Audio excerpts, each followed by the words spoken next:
Hello, నేను మీ Sesha Rao. Khamenei ఇరాన్కు సంబంధించినటువంటి ఒక కీలకమైనటువంటి లీడర్. ఆయనే ఇరాన్కి ప్రతినిధి. ఆయన్ని కనుక చంపేస్తే ఇరాన్ తోటి యుద్ధమే ఉండదు ఇజ్రాయెల్కి అనే అభిప్రాయంతో ఇజ్రాయెల్ ఉంది. అందుకే ఇజ్రాయెల్కి సంబంధించిన ప్రధాని నెతన్యాహు అదే చెప్తూ ఉన్నారు. ఖమేనీని చంపేయటమే తమ లక్ష్యం అని చెప్పి చెప్తున్నారు. మరి ఇప్పుడు ఖమేనీ ఎక్కడున్నారు అని అంటే దాదాపు 260 అడుగుల లోతులో ఉన్నటువంటి బంకర్లో ఉన్నారని చెప్పి తెలుస్తుంది. మరి ఆ 260 అడుగుల లోతులో ఉన్నటువంటి బంకర్లోకి మిజైల్స్ను ప్రయోగించి చంపేసేటువంటి అవకాశం ఉందా అని అంటే అంత సామర్థ్యం కలిగినటువంటి మిజైల్స్ ఇజ్రాయెల్ దగ్గర లేవు అని చెప్పి తెలుస్తుంది. మరి అంత సామర్థ్యం గల మిజైల్స్ ఎవరి దగ్గర ఉన్నాయని అంటే కేవలం అమెరికా దగ్గర మాత్రమే ఉన్నాయి. అమెరికా దగ్గర JBU-57 అనేటువంటిది మిజైల్ ఉంది. అది ఒక్కటి మాత్రమే 260 అడుగుల లోపల ఉండేటువంటి బంకర్లో ఉన్నటువంటి ఖమేనీని చంపగలదు. అలాగే అంతే అడుగుల లోతున దాదాపు 200 అడుగుల లోతున ఇరాన్కు సంబంధించినటువంటి అణు పదార్థాలను నిల్వ చేశారు అనేది కూడా అమెరికా వద్ద ఇన్ఫర్మేషన్ ఉంది. ఇప్పటికే అణు పదార్థాలని అణ్వాయుధాలని దాచినటువంటి బంకర్లను ఐడెంటిఫై చేసింది ఇజ్రాయెల్. అమెరికా కూడా ఐడెంటిఫై చేసింది. కానీ కొన్ని బంకర్లలో ఉండేటువంటి అణ్వాయుధాలను మాత్రం ధ్వంసం చేయగలిగింది ఇజ్రాయెల్. ఇంకా కొన్ని బంకర్లలో అణ్వాయుధాలను తయారు చేయడానికి అవసరమైనటువంటి యురేనియం లాంటి పదార్థం ఉన్నటువంటి బంకర్లలోకి వెళ్ళలేకపోతుంది ఇజ్రాయెల్. ఎన్ని మిజైల్స్ను ఉపయోగించినా ఎన్ని డ్రోన్స్ను ఉపయోగించినా ఇజ్రాయెల్ వల్ల కావట్లేదు ఇరాన్ దగ్గర ఉండేటువంటి అణ్వాయుధాలను కానీ అణ్వాయుధాలు తయారు చేసేటువంటి ముడి పదార్థాలను కానీ ధ్వంసం చేయడానికి. అందుకే ఇప్పుడు అమెరికా రంగంలోకి దిగింది అని చెప్పి అంటున్నారు. అమెరికా రంగంలో దిగి సిరియా ఈశాన్య ప్రాంతం నుంచి 2 అమెరికాకు సంబంధించినటువంటి బెటాలియన్స్ అక్కడ స్థావరాలు ఏర్పాటు చేసుకున్నాయి. అవి ఇప్పుడు ఎక్కడికి వెళ్ళాయి అనేది అటు ఇజ్రాయెల్కి అలాగే ఇరాన్కి రెండింటికి అర్థం కానిటువంటి సిచ్యువేషను. కానీ 2 చోట్ల స్థావరాలను అయితే ఏర్పాటు చేసుకున్నారు. సిరియా నుంచి ఈశాన్య ప్రాంతంలో ఉన్నటువంటి స్థావరాల్లో ఉన్నారు. వాళ్ళు గత 2 రోజుల నుంచి కనిపించట్లేదు అనేది ఒక న్యూస్. అంటే వాళ్ళు ఇరాన్ మీద అటాక్ చేయడానికి వెళ్తున్నారు అనేటువంటిది ఇప్పుడు ఇరాన్ దగ్గర ఉన్నటువంటి సమాచారం. ఎందుకంటే సిట్యుయేషన్ రూమ్ అమెరికా అధ్యక్షుడు ట్రంప్ G7 సమావేశాల్లో పాల్గొనలేదు. ఆయన ఆ G7 సమావేశాలు కాస్త G6 సమావేశాలు అయిపోయాయి. ఆ సమావేశాల్లో నరేంద్ర మోడీ గారు హైలైట్గా నిలిచారు కెనడాలో జరిగినటువంటి G7 దేశాల సమావేశానికి. ఎందుకంటే అమెరికా అధ్యక్షుడు ట్రంప్ ఇజ్రాయెల్ మధ్య జరుగుతున్నటువంటి యుద్ధం నేపథ్యంలో హడావుడిగా కెనడా నుంచి అమెరికా వెళ్ళిపోయి సిట్యుయేషన్ రూమ్లో కూర్చున్నారు. అక్కడ వాషింగ్టన్లో ఉండే సిట్యుయేషన్ రూమ్లో, వైట్ హౌస్లో ఉండేటువంటి సిట్యుయేషన్ రూమ్లో కూర్చున్నారు. ఆయన కూర్చొని ఇరాన్లో ఉండేటువంటి అణుస్థావరాలు ఏమున్నాయి, అణ్వాయుధాలు తయారు చేసిన పదార్థాలు ఎక్కడెక్కడ ఉన్నాయి అనే దాని మీద ఐడెంటిఫై చేసి వాటి మీద ఏ విధంగా దాడి చేయాలి అనే దాని మీద వ్యూహరచన చేశారు. దాంట్లో భాగంగానే సిరియాకి ఈశాన్య దిశలో ఉండేటువంటి అమెరికా బెటాలియన్స్ని కదిలిచ్చారని చెప్పి కూడా తెలుస్తోంది. సో అమెరికాకి ఇదొక పెద్ద ఛాలెంజ్గా మారింది. ఇరాన్ అణు ఒప్పందానికి రావట్లేదు, ఇరాన్ అణు ఒప్పందానికి వచ్చే అవకాశం కూడా లేదంటున్నారు. సో అణు ఒప్పందానికి రాకపోతే ఇరాన్ని పూర్తి స్థాయిలో అణ్వాయుధాల నుంచి దూరం చేయాలి, ఆ దేశం వద్ద ఉన్నటువంటి అణ్వాయుధాలని పూర్తిగా నాశనం చేయాలి, అణ్వాయుధాలు తయారు చేసినటువంటి పదార్థాలని మొత్తాన్ని ధ్వంసం చేయాలి అనేటువంటి టార్గెట్ తోటి ఇప్పుడు అమెరికా ముందుకు కదులుతుంది.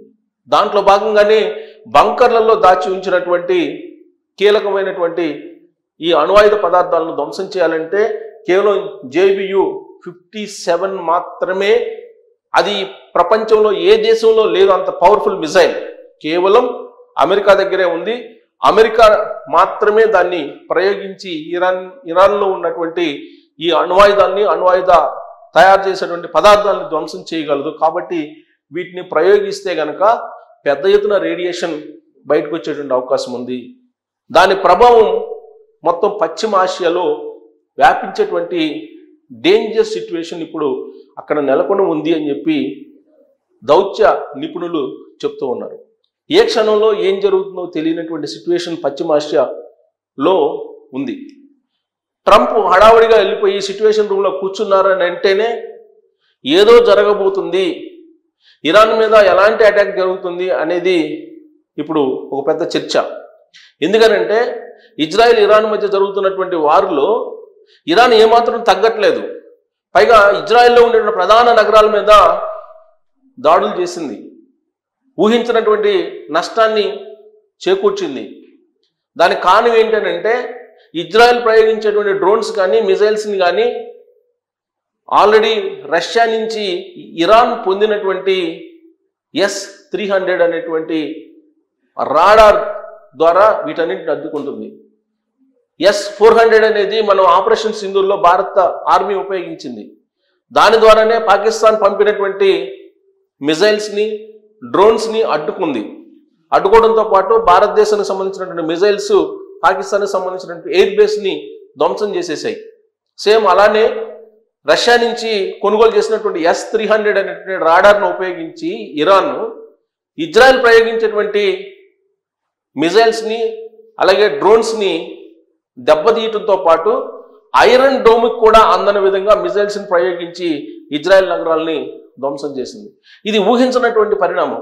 ఇజ్రాయెల్ ఊహించలేదు ఇరాన్ దగ్గర ఇంత టెక్నాలజీ ఉంది, ఈ విధంగా యుద్ధం చేయగలదు అని ఊహించినటువంటి పరిణామం. కేవలం 2-3 రోజుల్లో ఇరాన్ని ధ్వంసం చేయగలం, ఇరాన్లో ఉండేటువంటి అణ్వాయుధాలని అలాగే అణు స్థావరాలని ధ్వంసం చేయొచ్చు అని చెప్పి ఇజ్రాయెల్ అనుకుంది. తీరా పూర్తి స్థాయి సైనిక చర్యకు దిగేటప్పటికీ ఇరాన్ బలం ఏందో తెలిసింది. దీంతో ఇప్పుడు ఇజ్రాయెల్ ఒక్కటే పోరాడలేనటువంటి సిచ్యువేషన్కి వచ్చేసింది.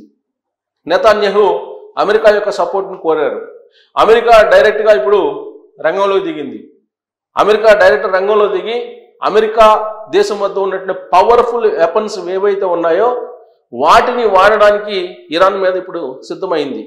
ఇలాంటి పరిస్థితుల్లో మరి అక్కడ ఏమవుతుంది అనేది ఒక టెన్షన్ వాతావరణం నెలకొంది. దాదాపుగా 21 ఇస్లామిక్ దేశాలు ఈ వార్కు సంబంధించినటువంటి అంశం మీద రెస్పాండ్ అవుతున్నాయి. ఇస్లామిక్ ఆర్మీ ఏర్పడాలనేది ఇరాన్ పిలుపునిస్తుంది. ఇరాన్కి సంబంధించినటువంటి ఒక మిలిటరీ లీడర్ ఒక పిలుపునిచ్చారు, ఇస్లామిక్ ఆర్మీ ఏర్పడాలి అనేది. ఇలాంటి సిచ్యువేషన్లో యూదులు ఇస్లాంల మధ్య జరుగుతున్నటువంటి యుద్ధంగా దీన్ని భావించవచ్చు. సో ఖమేనీని హతం చేయడానికి, ఖమేనీని చంపేయడానికి, ఖమేనీతో పాటు ఇరాన్లో ఉండేటువంటి అత్యంత లోతైనటువంటి బంకర్లో ఉన్నటువంటి అణ్వాయుధాలని అణు స్థావరాలని ధ్వంసం చేయడానికి ఇప్పుడు అమెరికా ప్లాన్ చేసింది. ఇప్పటి వరకు మిజైల్స్ని ప్రయోగించలేకపోయింది. కేవలం JBU-57 అనేటువంటి మిజైల్ మాత్రమే ఈ పని చేయగలదు అని అంటున్నారు. మరి ఇరాన్ వద్ద ఉన్నటువంటి రష్యా దగ్గర కొనుగోలు చేసినటువంటి S-300ని కాదని, ఆ రాడాన్ని కాదని మరి అమెరికాకు సంబంధించినటువంటి JBU-57 అనేది అణుస్థావరాలను ధ్వంసం చేయగలదా అనేది ఒక ఆసక్తికరమైన అంశం. సో ఏ క్షణమైనా ఏదైనా జరగచ్చు. పశ్చిమాసియాలో రేడియేషన్ ఒకవేళ పెద్ద ఎత్తున బయటకు వస్తే కనుక అది ప్రపంచ దేశాలకే ఎంతో కొంత ప్రభావం తీవ్రంగా ఉండేటువంటి అవకాశం ఉంది. కాబట్టి ఈ ఖమేనీని చంపేదానికి ఒక అమెరికాకి మాత్రమే ఛాన్స్ ఉంది. ఏ విధంగా అయితే అప్పుడు సద్దాం హుస్సేన్ని చంపారో, బిన్ లాడెన్ని చంపారో, సేమ్ అదే తరహాలో ఇప్పుడు ఖమేనీని చంపడానికి కూడా అమెరికా ప్లాన్ చేస్తున్నటువంటి క్రమంలో ట్రంప్ ఆ పని చేయగలరా, లేదంటే ట్రంపే హైరానా తోటి కెనడా నుంచి అమెరికాకి పరిగెత్తుకుంటూ వచ్చాడా, అమెరికా వద్ద ఉన్నటువంటి ఈ క్షిపణుల్ని ఈ మిజైల్స్ని ప్రయోగించి ఇజ్రాయెల్ని ఆదుకోగలదా ఇరాన్ బారి నుంచి అనే దాని మీద మీరు కామెంట్ చేయొచ్చు. Thank you.